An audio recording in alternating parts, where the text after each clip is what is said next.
I'm Meg Salyer, and I'd like to welcome you to the Ward 6 Council Show today. I'm joined by a dear friend of mine, Kelly Pearson, who I think single-handedly has helped reinvigorate the volunteer network and some of the community activities over at Edgemere School. Kelly, thank you for being here. We really appreciate it. We share a wonderful connection. Kelly and I shared a house in Edgemere neighborhood. I lived there for almost 18 years, and you've been there now for 13. 13, which is wonderful. And the house adjoins Edgemere School to the, We're in the backyard. West. And so please share with me just a little bit how you first got involved with Edgemere. Well, when we moved into your house, I had a 1-year-old, and I was very excited about the opportunity of being able to walk her to school when it was school time.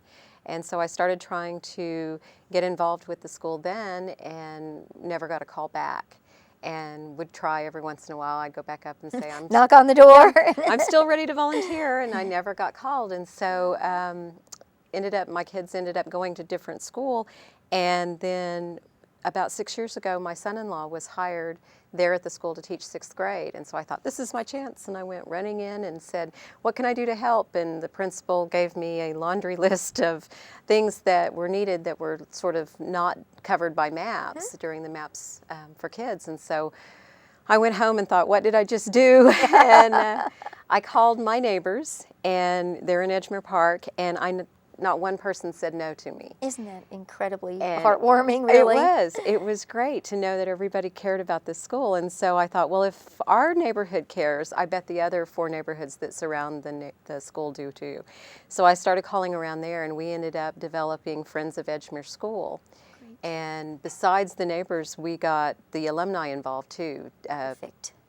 Former students who went there back in the 40s.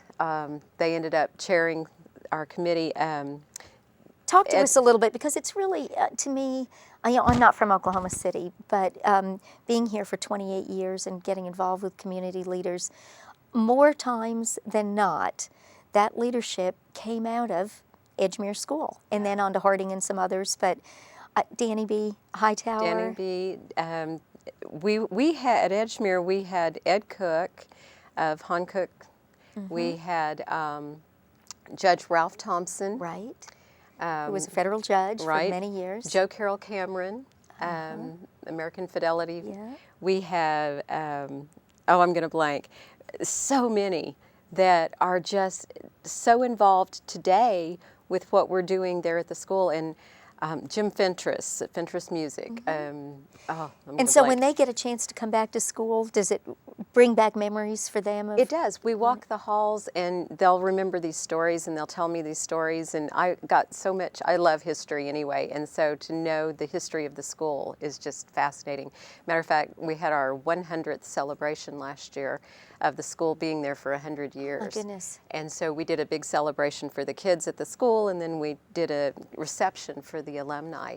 And in that, we also had a video where they could come and just say their memories, just talk to the camera and tell the memories.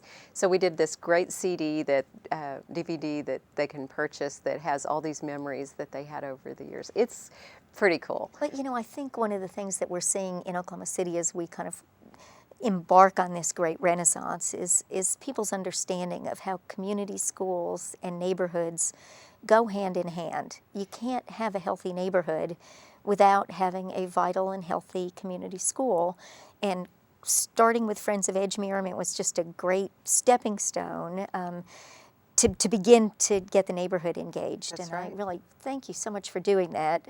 Some of the things that the Friends were able to do that were outside of the scope of MAPS, tell us about some of the projects that you took on. Well, when MAPS came in and did the remodel, things like the old window blinds were just torn down and thrown out because they were ratty, but then there was no money left to put new ones up, so we raised money to do that.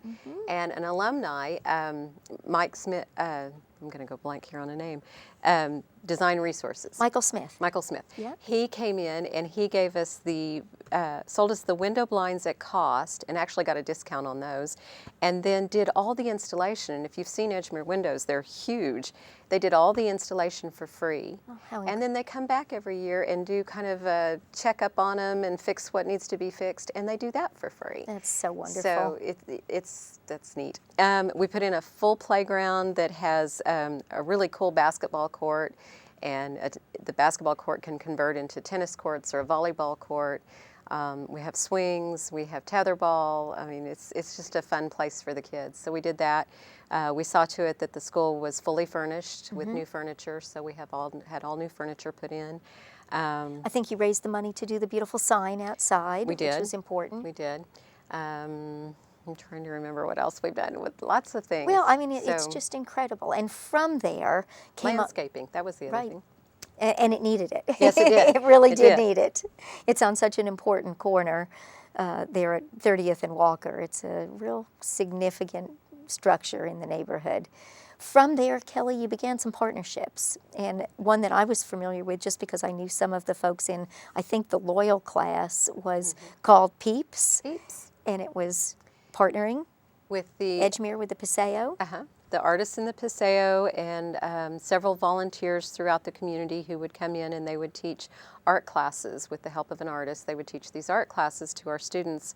And at one point it was after school, and then it went to the intercession classes. And so they've been with us the whole 6 years I've been there. They're just wonderful. And that has developed into a really neat partnership through community schools that we're looking at, where our teachers are going to go through Oklahoma A+ training this summer. And once they've completed that, they're going to need some support in the arts. And so all of our Paseo artists are going to come on board as mentors for our teachers. So each one will have a mentor that they can just call when they have a question. And coincidentally, I was with the Paseo district yesterday, and they were talking about how excited they were with their partnership in Edgemere. So it goes both ways. Good. I want to reel back just a little bit. You mentioned the word community schools. There was a recent announcement that the school board had decided to go forward and identified Edgemere School as a community school. Pretend I know nothing about this and begin with, what does a community school, what does that mean? Well, a community school is not just a building like a school. It is a group of partnerships that come in and help make the school a healthier place, provide needs that the kids have, provide for those needs. They give, for example, there are 8 components to a community school. One of those is lifelong learning.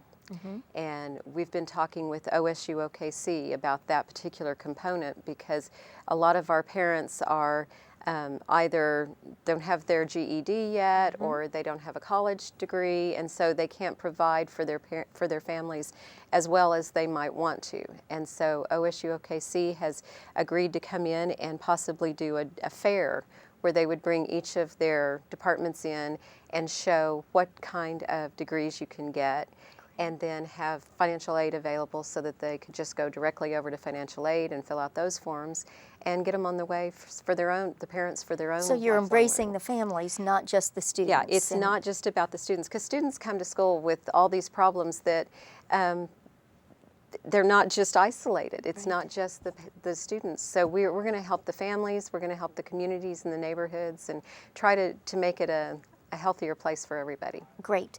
Help me with maybe some of those other components. Okay, there's mental health and social services, health and health education, early child care learning. I'm going to blank on the rest of them. From Edgemere, what is the feeder school from the elementary school? Where do our students go on then to middle school? The natural place to go if you're not transferring is to Douglas. They'll go to Douglas High School. So we're a Douglas feeder. Perfect. And you talked about OSU OKC as one of your partners, and we know we've got the Paseo District.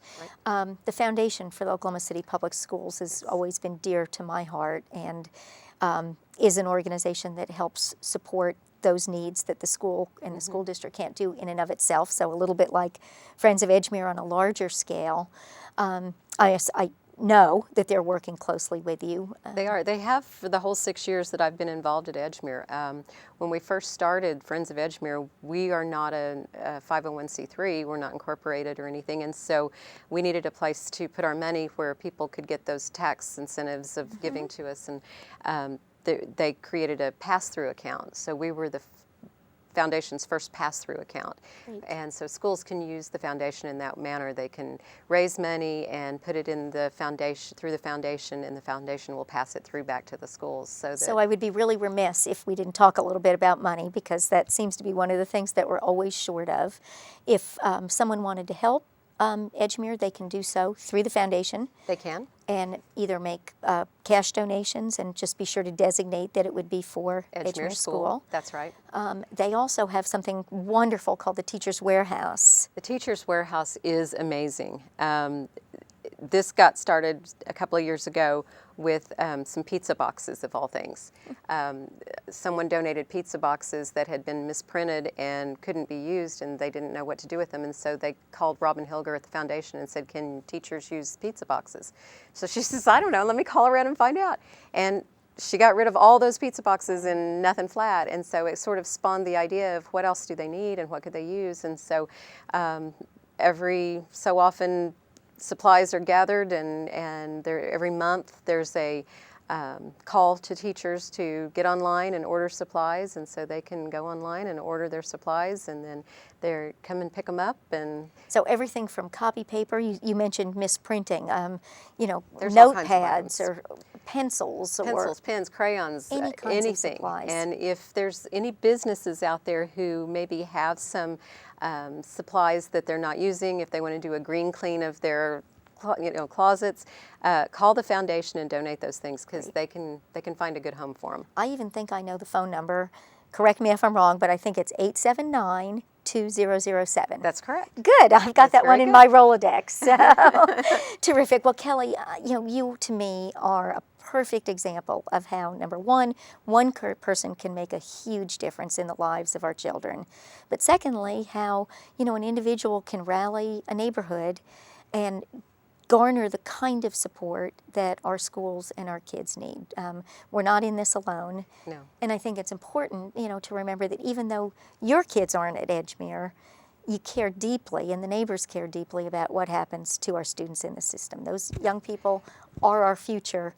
Yeah. And every child deserves a good education. Every child can learn and get a great education, but it takes sometimes a little extra effort, and you're just a shining example, a star, as they say in Stars of Education. Well, about how I this couldn't have works. done it alone. I have a lot of friends out there who've helped. So, well, thank you so much for being here today and sharing your story. I hope lots of people will take on the challenge to embrace their own neighborhood school and do the same thing. Thank you so much.